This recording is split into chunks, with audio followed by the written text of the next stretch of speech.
दोस्तों, कहते हैं कि माँ बाप से बड़ी दौलत इस दुनिया में कोई नहीं, लेकिन अक्सर हम दौलत और शान के पीछे भागते भागते माँ बाप का महत्व भूल जाते हैं। आज ऐसी गरीब माँ और उसकी अमीर बेटी की है जो आपको रुला देगी और सोचने पर मजबूर करेगी।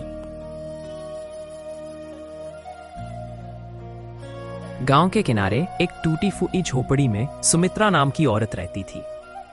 की मृत्यु के बाद उसने अपनी इकलौती बेटी रीना को पाला। झोपड़ी की हालत खराब थी। छत से बरसात में पानी टपकता, सर्दियों में ठंडी हवा अंदर घुस जाती, लेकिन सुमित्रा कभी शिकायत नहीं करती। वह दूसरों के घर बर्तन मांजती, कपड़े धोती, खेतों में काम करती। बाद भी कभी 2 वक्त की रोटी मुश्किल से मिलती। रीना मासूमियत से पूछती, माँ, तुम इतना काम क्यों करती हो? तुम थक जाती हो ना? बेटी, तेरी किताबें, तेरी पढ़ाई, तेरे सपनों की उड़ान, इन्हीं के लिए माँ पसीना बहाती है। थकान कैसी? रीना अपनी माँ को गले लगाती और कहती, माँ, एक दिन मैं बड़ी होकर बहुत पैसे कमाऊंगी और तुम्हें महल में रखूंगी। बस तू अपना वादा निभा लेना बेटी, यही मेरी दौलत है।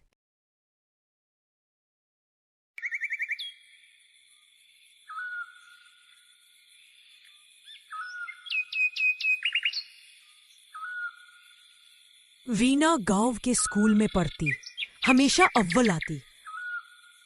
मास्टर जी कहते, सुमित्रा, तुम्हारी बेटी बहुत होशियार है। अगर इसे शहर में पढ़ने का मौका मिले तो ये बहुत आगे जाएगी। सुमित्रा मन ही मन खुश होती, पर चिंता भी सताती, कहां से लाऊं इतने पैसे। लेकिन चाहे जान चली जाए, मैं बेटी का सपना अधूरा नहीं छोड़ूंगी। कई बार फीस भरने के लिए सुमित्रा ने अपनी पुरानी साड़ी तक गिरवी रख दी। पेट से भूखी रहकर भी बेटी को दूध पिलाती। रीना देखती तो कहती, माँ, तुम क्यों नहीं खाती? पहले तुम खाओ। बेटी, माँ का पेट तो तुझे देखकर ही भर जाता है। समय बीता। रीना अब जवान हो गई, पढ़ाई में तेज और रूप में सुंदर। गांव भर में उसकी तारीफ होने लगी। शहर से एक बड़े व्यापारी परिवार का लड़का रिश्ता लेकर आया। रीना को देखकर सब मोहित हो गए। शादी तय हो गई। शादी के दिन सुमित्रा ने अपनी पूरी जिंदगी की जमा पूंजी और गहने खर्च कर दी। बारात बहुत धूमधाम से आई। बैंड बाजा, घोड़ी, रोशनी, सब कुछ था। विदाई के समय सुमित्रा ने बेटी का हाथ पकड़कर कहा, बेटी, अब तेरा घर वही है। ससुराल में इज्जत से रहना। माँ की दुआएं हमेशा तेरे साथ है। माँ, चिंता मत करना, मैं तुम्हें जल्दी अपने साथ ले जाऊंगी।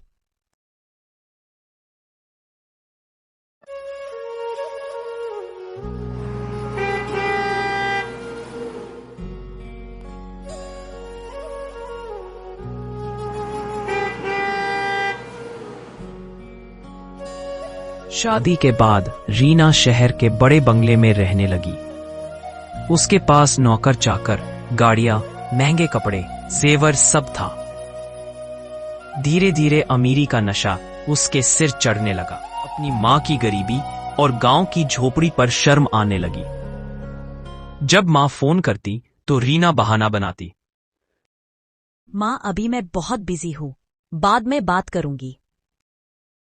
सुमित्रा दिल पर पत्थर रखकर फोन रख देती और भगवान से दुआ करती, हे भगवान, मेरी बेटी सुखी रहे।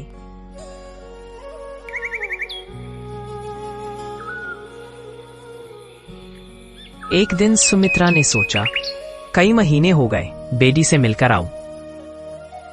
वह अपने पुराने कपड़े पहनकर पोटली में घर का बना अचार और एक ऊनी शॉल लेकर शहर पहुंची। बंगले का दरवाजा खटखटाया। रीना ने दरवाजा खोला और माँ को देखकर चौंक गई। माँ, आप यहाँ? आपकी हालत देखकर मेरे ससुराल वाले क्या सोचेंगे? प्लीज अभी जाइए। बेटी, बस तुझे देखने आई थी। तेरे लिए अचार लाई हो बे। ये सब गांव की गंध मत लाया करो। अब मैं अमीर घर की बहू हूं, लोग हंसेंगे। माँ का दिल टूट गया।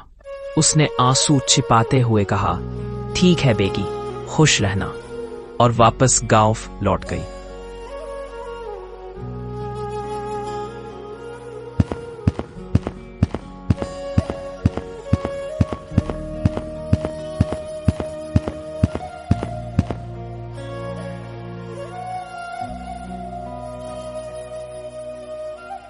समय बीता।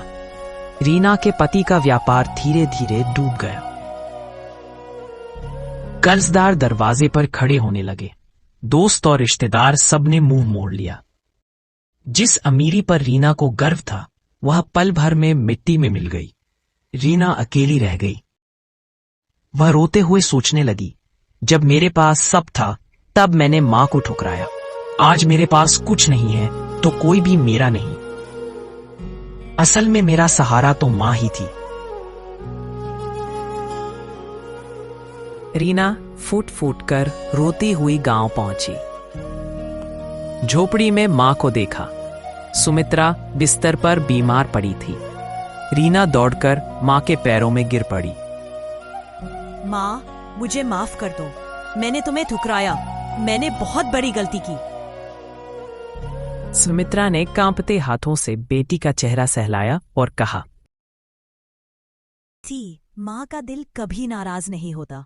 तू मेरी जान है, चाहे दुनिया छोड़ दे, पर माँ की गोद हमेशा खुली रहती है।